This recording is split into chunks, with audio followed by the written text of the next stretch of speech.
Hola, mi nombre es Gabriela Dranowski, soy ayudante de práctico de la cátedra de Martini de Pensamiento Científico y esta es la última clase en donde vamos a desarrollar un contenido teórico en el cuatrimestre. La semana siguiente viene la semana de repaso y finalmente el segundo parcial. Así que bueno, en la clase de hoy nos toca hablar de la filosofía feminista de la ciencia y específicamente de una autora que se llama Ellen Longino, pero se me ocurrió empezar hablando un poco más general acerca de qué se considera filosofía feminista en la ciencia, por qué filosofía feminista, y luego vamos a entrar específicamente en la teoría de Longino. Bueno, lo primero que debemos decir es que uno de los aportes más importantes de la teoría feminista fue el concepto de género, el concepto de género como categoría de análisis. Seguramente la mayoría de ustedes en otras materias o inclusive en su vida cotidiana hayan escuchado hablar del género, acerca del género, pero para decirlo de manera muy sintética, para los fines de esta clase, lo que tenemos que hacer es pensar en el género como un concepto que usamos para analizar cómo se construye socialmente aquello que llamamos masculino o femenino, ¿sí? No el hombre o la mujer, con que después podemos dar otras discusiones, sino lo masculino y lo femenino. Habrán escuchado muchas veces, como ya dije, hablar de que hay juegos de nenes y juegos de nenas, actividades para nenes y actividades para nenas. Me acuerdo, creo que fue el año pasado, sí, el año pasado hubo una campaña de un supermercado muy conocido que vendía juguetes para el Día del Niño y decía, el supermercado era una marca que empezaba con C, entonces decía con C de cocinera, donde había una nena vestida de rosa jugando a cocinar, y con C de campeón, donde había juegos supuestamente para varones. Entonces, la idea es ver cómo se construye a través de la idea de género justamente, es cómo se construye qué es lo femenino y qué es lo masculino, cuáles son las actividades que supuestamente están habilitadas para lo masculino y cuáles son las actividades para lo femenino. Tengo otro ejemplo, que es uno de mis ejemplos preferidos, que igual seguramente todos pueden pensar ejemplos propios, pero últimamente es muy común ver que se promocionan cumpleaños para donde hacen algo las nenas y algo los nenes. Y la actividad para las nenas es jugar a hacer un spa, donde las nenas se maquillan, se peinan, se ponen cremas en la cara, quizás se ponen rodajas de pepino en los ojos, como podemos ver en alguna película o en alguna publicidad, y los nenes juegan al fútbol. Y a veces, después de este momento en donde se separan, eh, termina el cumpleaños con un desfile que hacen las nenas, que se estuvieron poniendo lindas supuestamente en el spa, eh, hacen un desfile para los varones. Entonces, bueno, esto nos lleva a pensar, ¿no? Un poco cómo se construye lo femenino y lo masculino, y qué significa que haya actividades masculinas y actividades femeninas, y por qué estamos tan acostumbrados a ver algunos hombres en algunas profesiones, perdón, hombres en algunas profesiones y mujeres en otras profesiones o en otras actividades. Y justamente la categoría de género viene a mostrar cómo lo que consideramos masculino y lo que consideramos femenino no tiene nada de natural, sino que son categorías que construimos como sociedad. Es lo que pueden hacer las mujeres, qué se espera que hagan las mujeres y qué se espera que hagan los hombres. Y no solo, de nuevo, las mujeres o los hombres, sino qué se considera femenino y qué se considera masculino. De hecho, seguramente han escuchado a alguna chica que se le dice que no tenga un determinado comportamiento porque es muy masculino, o algún chico que se le dice que no tenga un determinado comportamiento porque sería muy femenino. Bien, a partir de este concepto, la filosofía feminista de la ciencia pudo mostrar cómo muchas veces en ciencia se presuponen y se refuerzan las jerarquías de género. En un ratito vamos a ver algunos ejemplos. Entonces, la idea es que en la filosofía feminista de la ciencia lo que vemos es que estas categorías y estas jerarquías de género se reproducen, o sea, ¿en la ciencia también impacta el género? Bueno, el Longino nos va a decir que sí. Vamos para atrás y ahora volvemos a esa diapositiva. Bueno, la idea es mostrar justamente que la ciencia no es un espacio neutro en términos de género. O sea, que las cuestiones de género son muy relevantes a la hora de entender cómo funcionan las disciplinas científicas, y el problema es que la mayoría de las veces los valores sociales de la comunidad científica pasan desapercibidos. Es decir, a veces creemos que los científicos son objetivos, neutrales y que dejan todos sus valores afuera del laboratorio, pero ¿es posible? ¿Ustedes se imaginan que un científico puede dejar todos sus valores cuando entra al laboratorio? La filosofía feminista de la ciencia nos muestra que es peligroso y hasta científicamente no recomendable que estos valores de los científicos pasen desapercibidos. Y muchas veces, justamente, si estos valores pasan desapercibidos, podemos estar afectando el poder explicativo de una teoría, porque no nos damos cuenta de los valores con los que se investiga, con los que investiga determinada comunidad epistémica. A ver, ¿ustedes se imaginan que es posible que los científicos, es posible, no solo si es posible, sino que es posible y es deseable que los científicos puedan dejar todos sus presupuestos cuando entren al laboratorio? Bueno, veamos. Yo les voy a, ahora sí paso a diapositiva y les voy a decir uno de los ejemplos, que es un ejemplo que me gusta mucho, pero van a ver en el texto que tienen que leer para la clase hoy, en el texto que es un texto de Mariela Solana sobre el Longino, que hay muchos otros ejemplos. Pero bueno, ahí me gusta el ejemplo de la fecundación, es un ejemplo que es de investigación en ciencias naturales.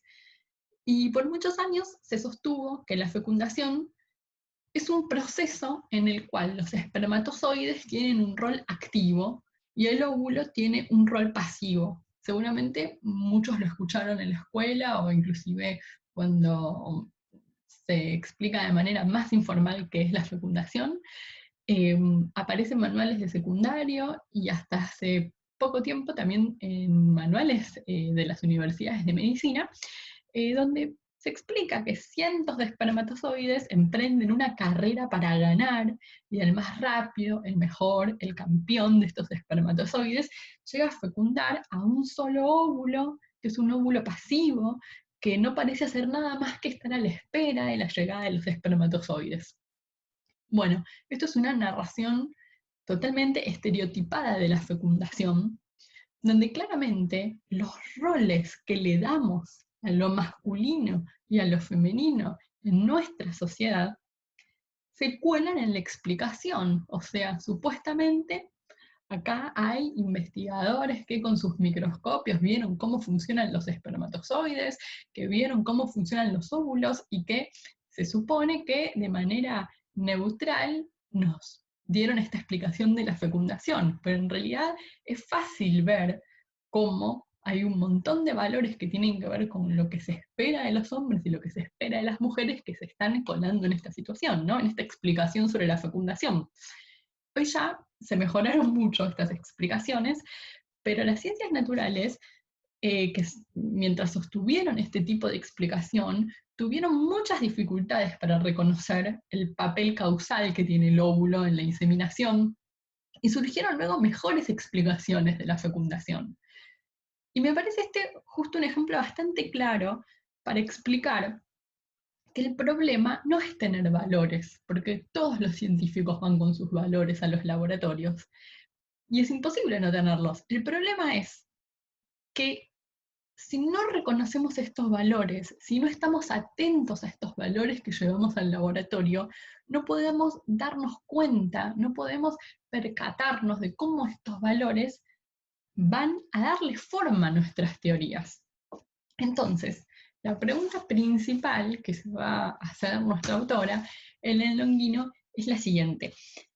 Si la intromisión de los valores sociales en la formulación de las teorías científicas socava la objetividad en la ciencia, Y acá la palabra clave es la objetividad, porque vamos a ver que en el Longino va a tener una teoría específica de la objetividad. Es difícil sostener la idea del científico aislado de todos los valores contextuales, porque el científico vive e investiga en una sociedad determinada, ¿sí? No está aislado. Pero estos valores contextuales que el científico lleva al laboratorio debilitan la ciencia, le quitan objetividad, y entonces acá lo tienen en el PowerPoint, ¿no? Dice, la intromisión de valores sociales en la formulación de teorías científicas socava, perjudica la objetividad de la ciencia. Y la respuesta de Ellen Longino va a ser que a priori no. A priori es antes de la experiencia. Entonces, lo que nos está diciendo Longino es, no podemos responder antes de la experiencia, antes del análisis de las teorías particulares, si los valores contextuales de los investigadores, todavía no expliqué lo que son los valores contextuales, pero entonces digamos lo más general, si los valores que llevaron los investigadores al laboratorio socavaron la objetividad científica que se supone que deben tener los investigadores. Entonces, para algunas posturas más clásicas que la de Longino, la mera existencia de valores sociales en el contenido científico va a llevar a resultados negativos. O sea, no importa cuáles sean esos valores, si yo estoy llevando valores sociales al laboratorio, el resultado va a ser negativo. Pero para Longino puede ser el caso de que los valores contextuales tengan resultados negativos o no. Ahora vamos a definir qué es esto de contextuales. O sea, que hay veces que sí, que los valores contextuales afectan la objetividad de las teorías, pero hay veces que no. Entonces, lo que nos va a decir Longino es que lo que no podemos hacer es rechazar a priori los valores contextuales. Entonces, ¿qué significa a priori? Lo digo una vez más, significa que no podemos simplemente pensar que porque haya valores sociales en las teorías científicas, esto nos va a llevar, nos va a perjudicar, nos va a socavar la objetividad de la teoría. Y lo que vamos a tener que hacer es, para saber si esos valores contextuales socavan la teoría o no, vamos a tener que analizar teoría por teoría. Bien. Entonces, les decía, hay que analizar los casos concretos para determinar si los valores contextuales que están implicados en las investigaciones científicas dañan o no la efectividad de una teoría. Bien. Todavía no, un poquito para atrás. Bueno, para Longino, entonces el punto no es resguardar a la ciencia de los valores contextuales, sino que va a tratar de reformular la noción misma de objetividad.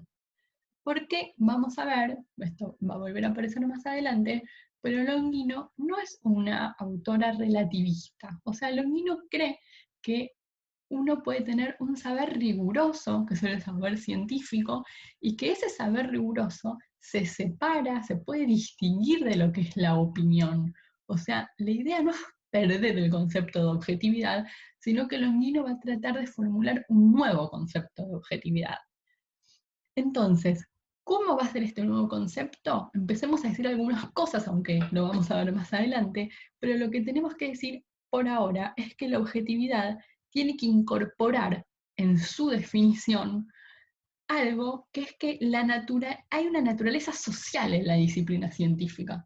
O sea, el científico no está, ya lo dijimos, pero no está aislado. El científico trabaja en una comunidad científica, donde trabaja con pares, donde estudió en la universidad, por ejemplo, y tuvo profesores y tiene compañeros con los que debate.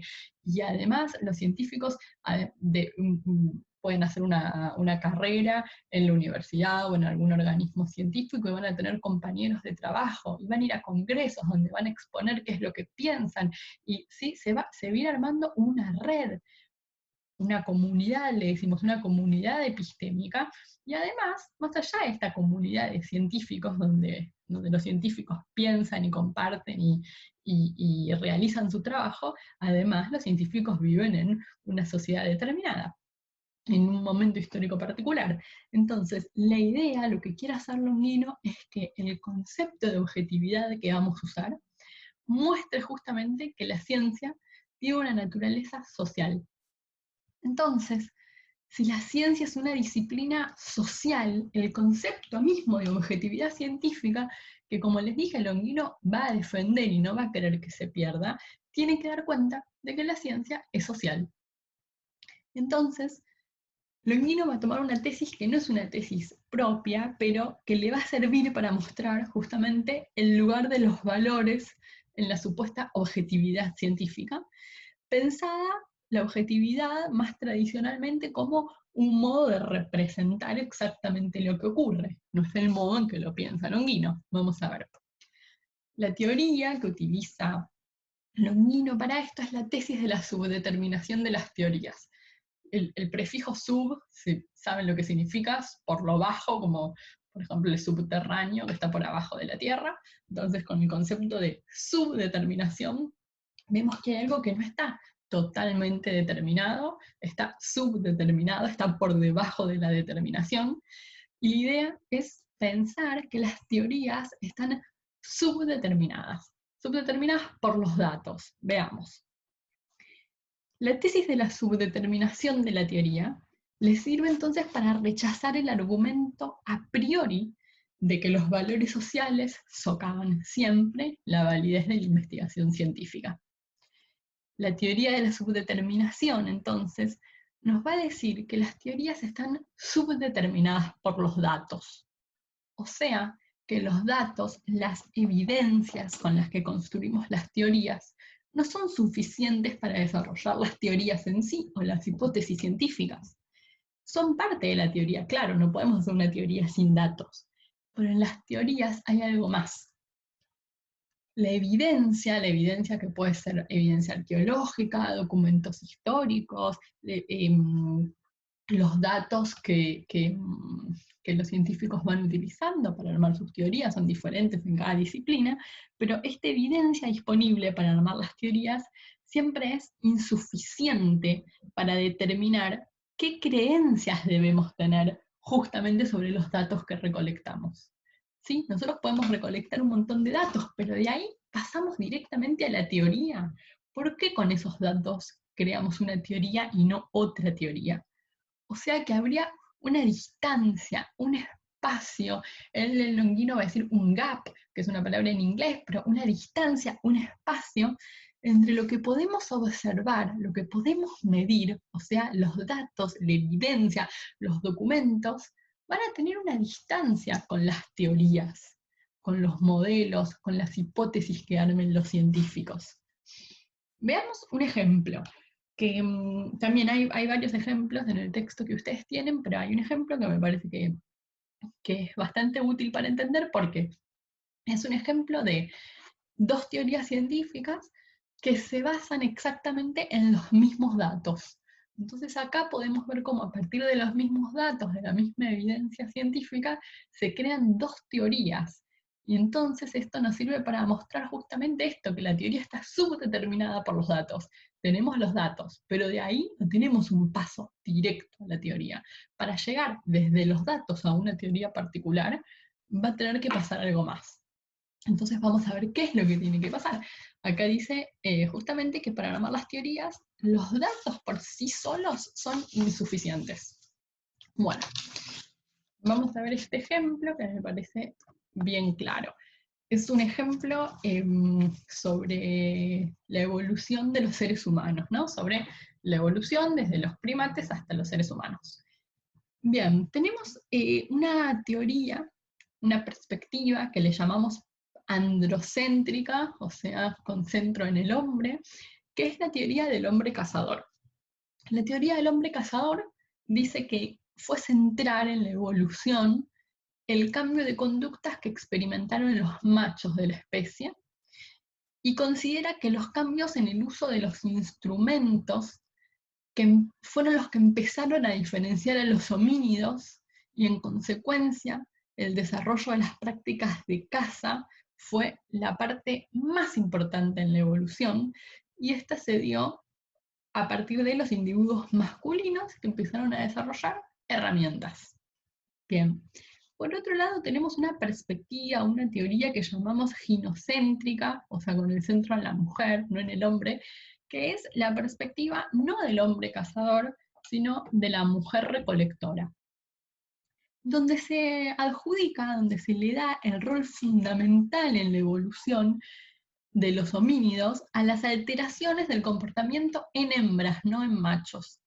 Esta perspectiva, la de la mujer recolectora, sostiene que las mujeres fueron las responsables de desarrollar instrumentos más sofisticados como respuestas a problemas nutricionales que había a partir de la desaparición de los bosques. El punto importante, no nos importa que en este momento la teoría de la evolución en sí, pero el punto importante es que ambas teorías usan exactamente los mismos datos para sostener su teoría. En este caso los datos son huesos, dientes y utensilios de piedra que fueron recolectando los arqueólogos, pero con estos exactos mismos datos, un grupo saca esta conclusión que la conducta de los machos cazadores fue el punto bisagra, digamos, en la evolución de los primates a los homínidos, y con los mismos datos, la teoría de la mujer recolectora dice que ese cambio se dio a partir de los cambios que introdujeron en las herramientas las mujeres para poder suavizar las fibras que se comían, digamos, en ciertos alimentos que empezaron a ser utilizados porque desaparecían los bosques y no era tan fácil conseguir el mismo tipo de alimento que antes. Entonces, en ambos casos, en ambas perspectivas, se usan los mismos datos para decir que se contribuyó a el desarrollo de caninos, de dientes más pequeños, de cerebros más grandes, de comportamientos cooperativos, o sea que los machos en un caso o las mujeres en otro caso empezaron a cooperar, y hasta el desarrollo del lenguaje, en estos casos para la comunicación. Entonces, a partir de los mismos datos se llega a las mismas conclusiones, pero tenemos dos teorías que parecen en principio contrapuestas, porque de estas conclusiones se sacan dos teorías distintas, la teoría del macho recolector y de la mujer recolectora, perdón, del macho cazador y de la mujer recolectora. Entonces, tenemos los mismos datos y las mismas evidencias, que para algunos científicos llevaron a cambios en los comportamientos de las hembras, a cambios de conductas, a cambios fisiológicos fundamentales que llevaron a la evolución, y para otros científicos estos mismos datos prueban que fueron los machos los que produjeron el cambio en los homínidos. Entonces se entiende por qué decimos que la teoría está subdeterminada por los datos. Los datos importan en la teoría muchísimo, ¿no? Lo vemos acá, o sea, estos son los datos, es la evidencia científica que tenemos, los huesos, los dientes, los utensilios de piedra, pero después con estos mismos datos se pueden construir diferentes teorías. Bien, esto significa dos cosas para Longino. Ella a partir de este ejemplo nos va a mostrar dos cosas. Primero, lo que decíamos, que los datos por sí solos no determinan cuál es la hipótesis correcta. Si nosotros queremos decidir entre estas dos teorías, si vamos a los datos por sí solos no nos van a decir cuál es la teoría correcta. Entonces están subdeterminadas. Y en segundo lugar nos dice algo más, y es que hay algo que tiene que entrar en juego, que no son los datos. Y eso que entra en juego y que no son los datos, son los que nos llevan de la inferencia de que la evidencia, en este caso los fósiles dentales, los pedazos de piedra, los dientes, nos llevan desde esta evidencia hasta las hipótesis sobre el comportamiento de nuestros ancestros. Bien, en este caso particular, según Longino, lo que favoreció la inferencia, o sea, la llegada a la conclusión sobre la teoría de los machos cazadores, sobre las mujeres recolectoras, fueron analogías, comparaciones que realizaron los antropólogos con los pueblos cazadores y recolectores contemporáneos, o sea, pueblos que todavía son cazadores y recolectores en la actualidad, y dependiendo del modelo que tenía en la cabeza el antropólogo, el grupo de antropólogos que sostuvo la teoría andocéntrica o la teoría genocéntrica, depende de cuál es la sociedad con la que estaban comparando a los cazadores y recolectores, en realidad a los primeros homínidos y a los cazadores y recolectores contemporáneos. Depende, entonces, cuál es el modelo que tenían en mente, es que se forman una teoría distinta de cómo fue la evolución humana. Entonces acá hubo algo más que datos. Tuvimos datos y tuvimos también que había ciertas comparaciones que hacían estos grupos de científicos entre los homínidos y sociedades contemporáneas de cazadores y recolectores, y de alguna manera a partir de cómo eran esos pueblos contemporáneos a los investigadores, eso los hacía determinar una teoría u otra teoría, ¿sí? No quiero complicar lo que estoy diciendo, simplemente sí, en mi mente tengo un pueblo, por ejemplo, recolector contemporáneo, y veo que las mujeres son las que hacen las actividades de recolección, y quizás hasta puedo tener algún encuentro antropológico con las tribus y puedo hacer entrevistas, y si veo que las herramientas las fabrican las mujeres, seguramente a partir de estos mismos datos puedo mostrar cómo la mujer llegó a los cambios, estos cambios en la teoría de la evolución, y si tengo en mente otro modelo, si tengo en mente un modelo de un pueblo donde el hombre es el cazador, donde el hombre es el que lleva las comidas, el que sale a cazar y luego lleva la comida a la casa, seguramente entonces las conclusiones que saque a partir de estos datos, comparando con estas sociedades contemporáneas, sea que el cambio fundamental fue en el comportamiento de los machos. Bien. Entonces, el Longuino nos dice hay algo más que los datos. Y en este ejemplo específico nos dio, bueno, hay algo más que los datos, nos dio muestra de la analogía que hacían los investigadores, la comparación que hacían los investigadores con sus sociedades contemporáneas. Más allá del ejemplo, para verlo de un modo más general, lo que va a decir Longuino es, lo que hay además de datos son lo que ella llama presupuestos de fondo. Los presupuestos de fondo no suelen ser explicitados, o sea, no son explícitos. ¿Por qué? Porque normalmente son asumidos, los asumimos de manera tácita. No nos estamos preguntando constantemente, pero ¿cómo llegamos a esta conclusión? ¿Es porque estamos haciendo una comparación con la sociedad contemporánea? ¿O es porque la idea que yo tengo, en el caso que dábamos anteriormente, de la fecundación? Los científicos que hacen esta teoría de la fecundación, evidentemente, no se preguntan, bueno, pero ¿cuál es la teoría que yo tengo sobre el comportamiento de los distintos géneros? Y esto me hace tener este tipo de teoría, porque, digamos, justamente la clave acá está en que los presupuestos de fondo nosotros no nos damos cuenta que los tenemos. Tenemos que hacer una actividad crítica y tenemos que realmente pensar de una manera muy profunda para darnos cuenta cuáles son nuestros presupuestos de fondo. Entonces, justamente como no son explicitados, como se asumen tácitamente, muchas veces no nos damos cuenta de cuáles son estos presupuestos que mantenemos en una teoría. Bien, entonces estos presupuestos de fondo son valores propios del modo en que funcionan las comunidades científicas y también valores propios de las sociedades en donde viven los científicos.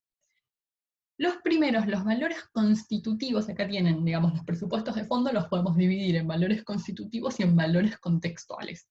Los valores constitutivos básicamente son las reglas del juego para considerar que una actividad es científica y que una actividad no es científica. Entonces, son ideales internos acerca de qué es hacer ciencia y conceptos asociados a la actividad. Por ejemplo, cuál es la noción de verdad que sostenemos, de adecuación empírica, de predictibilidad, ¿sí? Entonces son valores que tienen que ver son constitutivos, tienen que ver con cómo vamos a definir qué es la ciencia, qué vamos a aceptar y qué no vamos a aceptar dentro de la teoría científica, cuál es la noción de verdad que sostenemos, ¿sí? Son valores constitutivos. Y por otro lado, vamos a tener valores contextuales. Los valores contextuales son ideales, intereses personales, intereses sociales y culturales de los científicos. Bien, las interpretaciones más tradicionales en epistemología, en filosofía de la ciencia, tendieron a separar tajantemente entre estos valores constitutivos y contextuales, y sostuvieron que los primeros, los valores constitutivos, no quitan objetividad al proceso científico, pero los segundos sí. Entonces, en una interpretación más tradicional de la epistemología, lo que tenemos es un grupo de científicos que dicen los valores constitutivos no afectan, no socavan la objetividad de la ciencia, pero los valores contextuales sí. Bien, Longino va a tratar de eliminar esta dicotomía, esta, esta separación tajante entre valores constitutivos y valores contextuales, porque lo que va a mostrar es que los valores no afectan la objetividad en sí.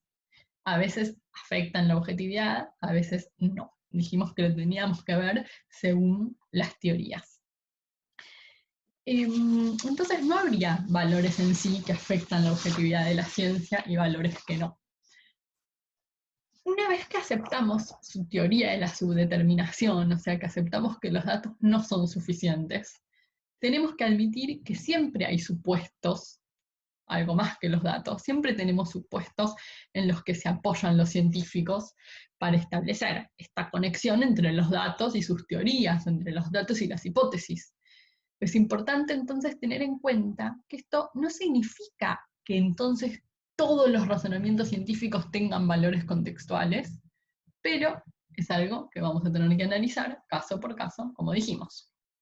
Bien, Longino va a mostrar que, por supuesto, hay varios modos en que los valores contextuales pueden afectar el trabajo científico, porque como dijimos, Longino no no tiene una teoría relativista, o sea, no va a pensar que es lo mismo la opinión que la rigurosidad del conocimiento científico. Entonces, los valores contextuales pueden afectar el trabajo científico, sí.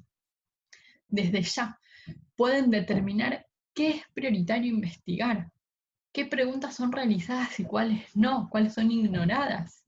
Y no sé, yo lo relacionaba un poco, a ver si les ayudo un poco con el contexto que estamos viviendo de la pandemia de COVID.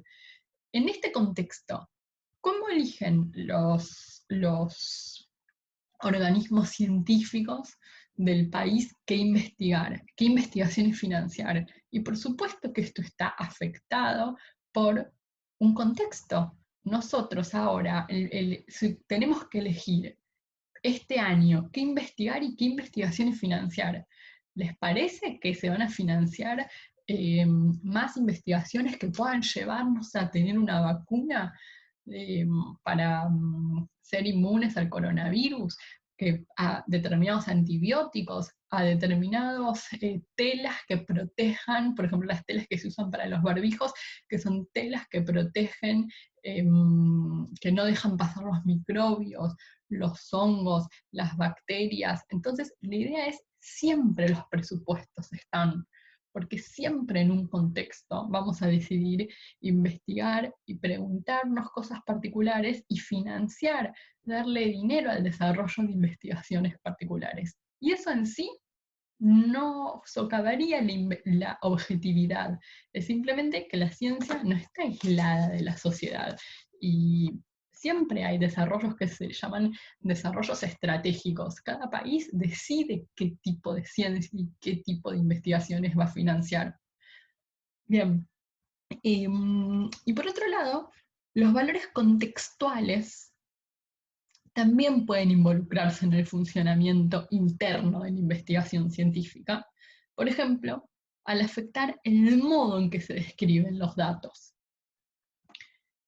Entonces, volvamos ahora a la pregunta que nos hicimos unas diapositivas más atrás, que yo les dije, bueno, ¿qué es la objetividad? No lo vamos a responder ahora, pero tenemos que saber que Longino quiere rearmar un concepto de objetividad donde muestre que la ciencia es una práctica social. Bueno, entonces, ¿qué concepción de la objetividad aparece en el planteo de Longino una vez que admitimos que la intromisión de valores contextuales en la investigación científica no puede ser negada a priori, no puede ser negativa a priori?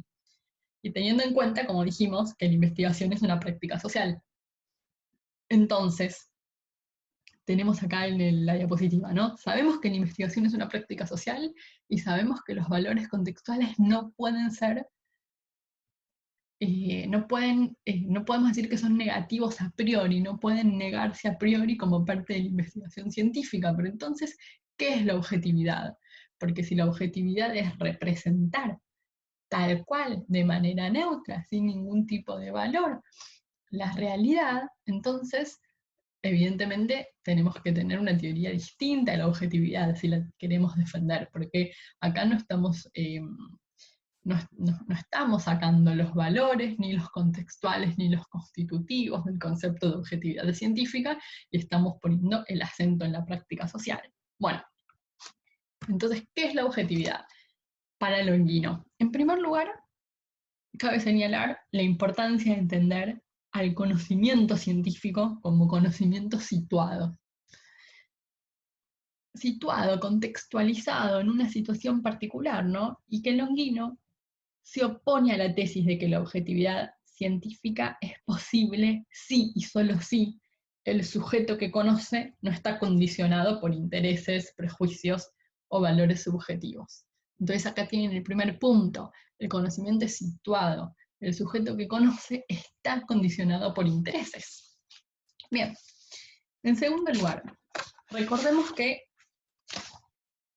Longino no abandona el concepto de objetividad científica, acepta que la opinión sea indistinguible del conocimiento riguroso. Lo dijimos, pero lo vuelvo a repetir. Entonces, la objetividad es posible y el conocimiento científico no es una opinión. En tercer lugar, entonces, desde una perspectiva feminista que considera las relaciones de interdependencia que existen en una sociedad, Longino llama la atención sobre cómo se construye el conocimiento y que justamente el conocimiento científico es construido por individuos que interactúan con otros individuos y que en esta interacción se modifican las teorías, las hipótesis, los modos de observar. Entonces lo tenemos en el tercer punto, la interacción con otros modifica las teorías y las hipótesis. Es lo que yo les decía acerca de, bueno, los investigadores se formaron en una universidad, con compañeros, discutieron con sus compañeros de laboratorio, fueron a congresos donde escucharon nuevas cosas. Bien, entonces la objetividad científica para Longino es un proceso social, es un proceso social de interacción y de diálogo crítico entre los miembros de las comunidades científicas, donde el acento está puesto en la interacción y no en los individuos.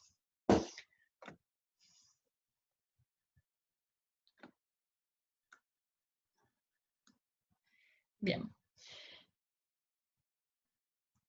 Para que una teoría científica se afirme, se necesita de toda una comunidad de pares científicos que acepten la teoría propuesta. Digamos, si un investigador, con un pequeño grupo de investigadores, realizan una teoría científica, pero esa teoría no está aceptada por el resto de la comunidad científica, esa teoría científica va a quedar aislada, no va a poder interactuar, dialogar con el resto de la comunidad epistémica. Bien, entonces, en esta aprobación que realizan los pares científicos suele haber críticas que tienen que ver con los datos que a cada científico le parecieron importantes en su teoría, cómo se tomaron los datos, qué experimentos hicieron, cómo se eligieron estos experimentos, qué métodos se usaron. También puede haber críticas internas a la teoría y también respecto de si esta teoría se complementa o se contradice con otras teorías que ya están más ampliamente aceptadas. Y por último, también se pueden criticar justamente los presupuestos de fondo que aparecen en las teorías. Entonces, veamos lo que tienen ustedes acá. La objetividad científica es un proceso como dijimos, de interacción, de diálogo, y la comunidad de pares siempre va a tener que aceptar la teoría. Una teoría no puede imponerse si no es aceptada por el resto de la comunidad. Y estas teorías siempre son pasibles de ser criticadas. Y según Longino, estas críticas se hacen como en los tres grupos de críticas tendrían que ver con las críticas a la evidencia, cómo se toma la evidencia, cómo se crearon esos datos, por qué esos datos sí y otros no, los métodos que se usaron para recolectar los datos fueron correctos. Ese es un grupo de críticas que se pueden recibir.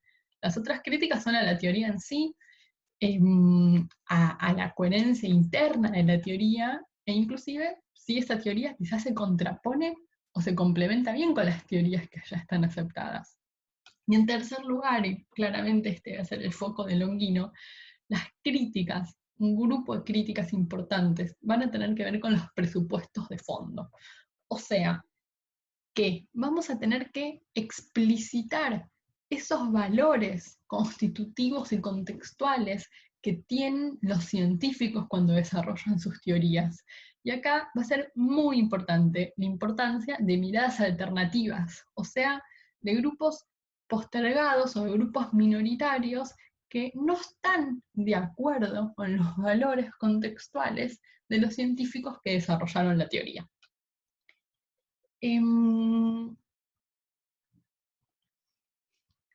Como dijimos, este es el punto clave, justamente porque son los presupuestos que suelen pasar desapercibidos en la comunidad científica y pueden afectar la investigación. Y por eso es necesaria la presencia de puntos de vista alternativos para que haya una crítica efectiva a los presupuestos de fondo. A veces a partir de las críticas justamente a los presupuestos de fondo, los científicos pueden darse cuenta de cómo estaban afectando, que puede ser de manera positiva o de manera negativa, pero cómo estaban afectando la investigación científica, cómo estaban ayudando a pasar de los datos a la teoría a través de los presupuestos de fondo que sostienen. Entre estos puntos de vista alternativos, los grupos postergados o minoritarios, dijimos, juegan un papel central, pero esto no es porque los grupos minoritarios tengan un punto de vista, le decimos, epistemológicamente privilegiado. O sea, no es que los grupos minoritarios puedan acceder a la verdad de un modo privilegiado y que el resto de los científicos no pueda, sino que lo que nos demuestran los puntos de vista minoritarios es justamente que a veces damos por sentados presupuestos de fondo que mantiene la comunidad científica, pero que esos presupuestos pueden cambiar y tenemos que, y la comunidad científica tiene que poder dar cuenta de cuáles son sus presupuestos y si estos son justamente presupuestos contextuales, por ejemplo, que en esta misma sociedad hay otros presupuestos y hay otras comunidades que sostienen otros valores. Bien, entonces, en síntesis, para Longino, el conocimiento científico es el resultado de un diálogo crítico que entablan individuos que sostienen distintos puntos de vista. Entonces, el conocimiento científico va a ser resultado, ¿sí?, de un diálogo, lo que decíamos acá, el punto, el acento está puesto en interacción. Y Longino nos va a decir que para que este diálogo pueda darse, necesitamos por lo menos 4 condiciones, que se cumplan 4 condiciones que vamos a ver que son difíciles de cumplir, pero son las condiciones que pone Longino para que haya un diálogo efectivo. El primer punto es que tiene que haber foros públicamente reconocibles para la crítica de la evidencia, de los métodos, de los presupuestos, de los razonamientos. O sea, lo que acá quiere decir Longino es, si no sabemos con qué datos cuenta una teoría, cómo se tomaron estos datos, tampoco vamos a poder discutirlos. Entonces esto se tendría que poder dar de manera pública. Y esto es realmente difícil, o sea, nosotros sabemos que muchas veces nosotros nos enteramos de los resultados de una investigación, pero no siempre nos enteramos de cómo se llevó a cabo esa investigación. Y también esto pasa porque muchas veces las investigaciones son privadas, están financiadas quizás por laboratorios o por entidades privadas que no revelan todos sus métodos y cómo llegaron a ciertas evidencias o a tomar ciertos datos. Esto es difícil, pero Longuino dice, bueno, no es posible generar un diálogo crítico, no es posible criticar el modo en que es tomada la evidencia o el modo en que se forman ciertos datos si no se explicita y no se dice públicamente cómo se hizo. En segundo lugar, necesitamos que la comunidad epistémica se preocupe por dar respuesta a las críticas disidentes, o sea, a los que no aceptan la teoría tal como fue formulada. Y acá Longuino es muy clara, Longuino dice, no solo tenemos que tolerar las críticas disidentes, sino que tenemos que tratar de dar respuesta.